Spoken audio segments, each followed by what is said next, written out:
দাদা দাদা, কি হয়েছে রে? তোমার আর পূজা দিদির মাঝখানে কেউ একজন এসে পড়েছে। মানে? জানি না, তুমি দেখবে চলো। হ্যাঁ? তুমি চলো, দেখবে চলো, আসো। ওই দেখো, ওইটা তুমি, এইটা পূজা দিদি, মাঝখানে তারাটা কোত্থেকে এলো? আরে ও কিছু নয়, কোন কোন তারা এক এক সময় এরকম এসে পড়ে, যেমন এসেছিল তেমন চলে যাবে। চলে যাবে না? হ্যাঁ। চলে যাবে, আমি তো খুব ভয় পেয়ে গিয়েছিলাম।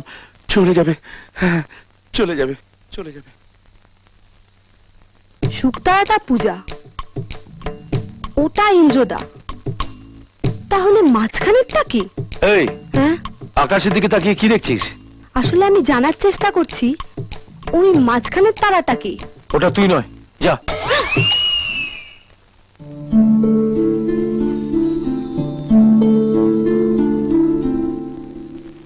এনে বিয়ের দিন কিন্তু সবাই সকাল সকাল আসবি, ওকে বেশি করে হলুদ মাখাতে হবে। বেশি করে? কেন? কেন আবার? সুন্দর দেখতে হবে, যাতে বিয়ের সময় তোর বরের চোখ সব সময় তোর দিকে থাকে। খেলে তাই তো?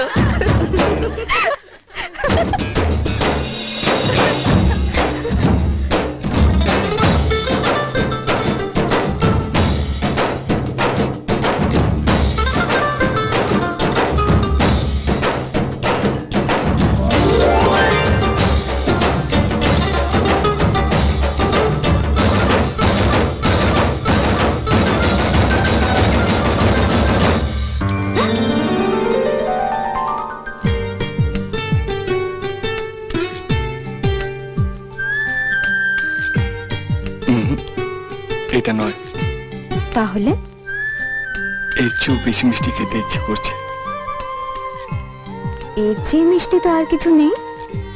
আছে, তোমার ওই মিষ্টি ঠোঁটে, যা পৃথিবীর সব মিষ্টিকেই হার মানায়। কিন্তু এখনো তো সময় আসেনি মশাই, যখন আসবে ঠিক পাবে। আর যদি সেই সময়টাকে একটু এগিয়ে আনি, ব্যাস একবার পূজা। না পূজা প্লিজ, না প্লিজ না, রাহুল। পূজা প্লিজ।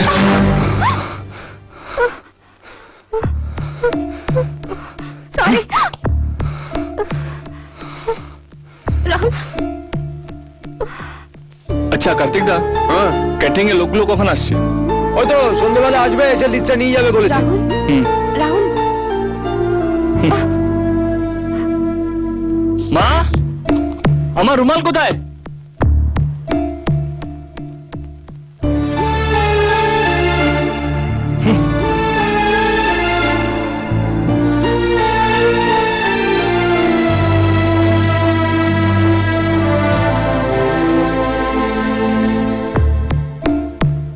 কিরে, উঠে পড়লি? খিদে নেই।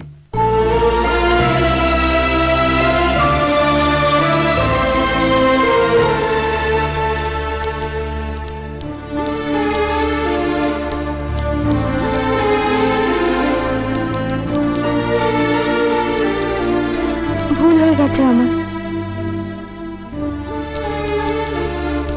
আমার একটা ভুলের জন্য আমাকে এত বড় শাস্তি দেবে? আমি তো তোমাকে কোনো শাস্তি দিইনি। নিজেকে তো কষ্ট দিচ্ছ, সেটা আমার কাছে শাস্তি নয়। রাহুল বিশ্বাস করো, আমি তোমাকে আঘাত করতে চাইনি, আমার খুব ভয় করছিল, তাই তোমাকে বাধা দিতে গিয়েছিলাম। I am sorry.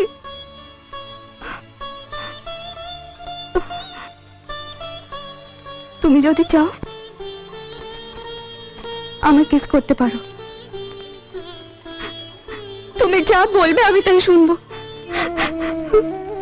শুধু নিজেকে এভাবে কষ্ট দিও না। না পূজা, তোমার কোনো ভুল নেই।